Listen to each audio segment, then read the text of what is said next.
Hey guys, Stellar Christoph here for another Alestrals video, day number 10 of the 25 days of Daybreak. Let's go.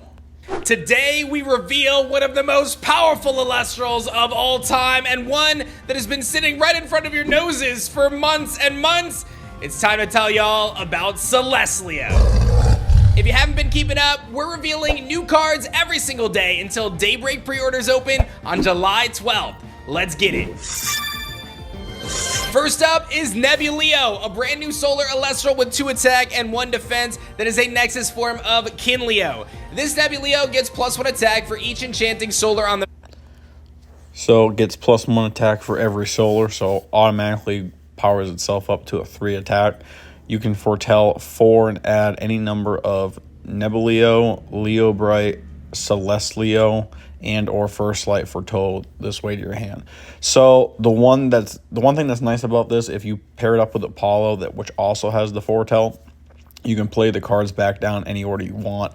Summon your Nebulo, and then get those cards in your hand immediately. Start getting more combos down. The good thing about First Light, if you can draw that card, is you can grab any solar Celestial from your deck and put it on the top of your deck. So again, getting First Light, playing that ability, Celesto, that's probably going to be the 3 cost. Go ahead, put that on top of your deck, foretell the next turn, and you get your, or foretell that turn, you can get your heavy hitter out. Field. That means this thing could get really, really big, really fast. Just simply by itself, it's a 3 attacker, and then you add an Apollo with 4 spirits onto it. You've got a 7 attack 1 drop. This thing is bonkers. You can foretell 4 off the top of your deck and add any number of Nebulo, Leo Brite, Celesto, and or First Light foretold this way to your hand. Foretell, our brand new mechanic that ties to the new Divine Rune. Apollo allows you to look at the top cards of your deck, reveal them to your opponent, and then do an action. In this case, Nebulo looks at 4 cards and then adds 4 different cards to your hand. This is really, really good, and it's going to allow it to ascend very quickly into Leo Brite, Celesto, and of course use First Light to set up those plays. Let's talk about Leo Brite. Leo Brite is a 7 attacker with 5 defense that also can foretell 4 spirits. So this is the Nexus of Leo Knight, and same 7 attack, but at least this one's got a 5 defense. Leo Knight had a 2.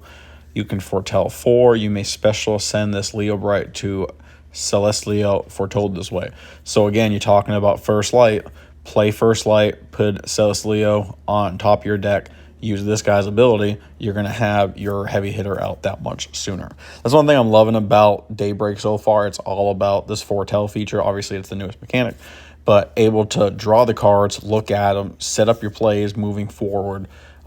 Cards like First Light, if you foretell and you don't like the combination of cards you're about to draw, use First Light. You get to shuffle your deck, pick your next card.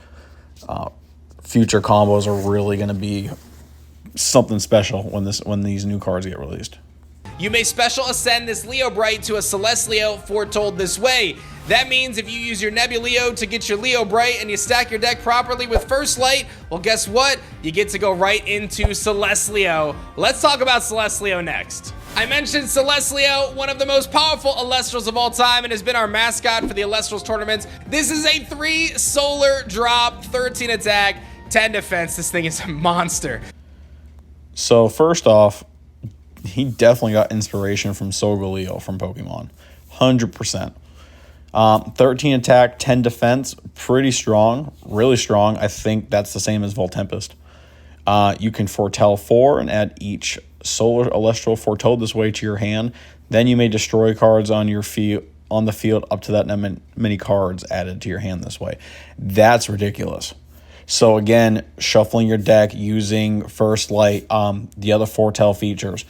Go ahead and set the cards up in any order you want, and then use this guy's ability to wipe out your opponent's field. Foretell 4, if you can draw 4 Alestrals this way, you're going to wipe out your opponent's board. If they have a full back row, you can knock out that entire back row and then just start hitting their Alestrals. You can foretell 4 and add each solar Celestral foretold this way to your hand. So you look at the top 4, you show them to your opponent, any of those solar Celestrals go straight to your hand, and then you destroy cards in the field up to the number of cards added to your hand this way. That means if you foretell 4 and grab 4 solar Celestrals, you are legitimately destroying pretty much your opponent's entire board. I can't imagine they have more than 4 cards at that time. Celesto is going to be absolutely bonkers with foretell. It's going to be incredible being... For me, it's more about that back row.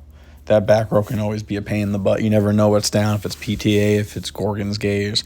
To me, the Elestrals would be secondary. That back row, there's times that back row is full of issues that you need to deal with. And then you have your Celesto. There's not much beating it. Tear up that back row if you have Celesto, and then even another, say, 6 attack, 5 attack, whatever you have out, you can do some serious damage to your opponent, wipe out their front line as well. Able to grab the cards you need and stack. On top of that, they have cards like Foamy that when it gets destroyed, you get to bring out another water Celestral, knocking that out so they can't use its special ability. Your hand out with powerful Elestrals, and it's really easy to get into given the Nexus potential and the spirits on the field, the fact that it's very easy to get from your deck anytime you want with an incredible card called First Light. Now, I did reveal First Light on a live stream using a Chronodile starter deck, which was actually really cool. In our weekly tournaments, by the way, so every Tuesday night, we've got our weekly webcam tournaments, and actually that's tonight, the day this video goes up. So sign up, join discord.gg/Elestrals and join our weekly webcam events. They're a ton of fun. I bring cards that aren't revealed, and we just have a ton of fun. First Light was revealed. Search your deck for a Solar Celestral and put it on the top of your deck. So you search, you grab your Celestio or Chronodile or whatever you want, you shuffle your deck, and then you put the card that you grabbed on the top of your deck. It's a 1-cost Invoke Rune Solar. This provides just such incredible consistency and reliability to the Solar deck because it's not just 1-cost Celestrals. You can search 2- and 3-cost Solar Celestrals this way and stack your deck exactly how you want to set up for the plays that you need. First Light just enables so many strategies within the Solar element, and it's a really key card to look for in Daybreak. And last but certainly not least, one of the most adorable Elestrals so far, that is Plucky. Plucky is another Celestral that I showed off in that webcam tournament, and it is a 1 attacker with 4 defense, and it's basically Elichick but Solar form. When you normal cast this Plucky, you search your deck for a Divine Rune and add it to your hand. So for me, I actually like Plucky more than Elichick, just because it's defensive. Again, it's the same ability. The good thing is, and he's about to say it shortly, is that with Plucky, you don't have to have your deck with Thunder elements as well. So as of right now in the meta, most people are running Elichick in their deck, so you have to have at least 1 or 2 Thunder Spirits in your deck to play that card. At least now with Plucky, if you're going to do different combos with all the new Solar cards, you're not trying to have to figure out how to fit Thunder into it. So if you want to do a Water and Solar like the starter deck is, you can do that. If you want to do Water, Solar, and Earth, whatever combination you guys want to do, this will make it a lot easier to customize your decks, making your combos make a little more sense, if that sounds right. Not having to toss Thunder into every single deck.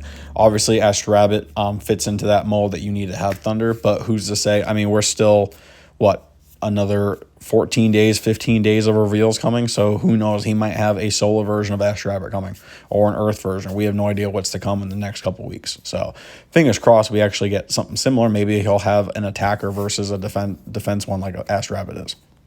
And I know that you might think, oh, well, this just does what Elichick does, but having it in the Solar element opens up a ton of possibilities for other decks as well. Like that Chronodile deck I was running is primarily a water deck, but I could run Plucky in it in First Light and get that reliability to search my Poseidon without having to use Thunder Elestrals, right? I'm able to kind of consolidate some of those spirits. So Plucky is going to be really crucial in being able to get your Apollo, being able to set up for things like Soul Bells, Soul Stocks, and just having the foretell mechanic enabled across the board by being able to search out your Divine Rune on a Solar Celestral. And again, it's searchable by Exaltus, so that's pretty cool too.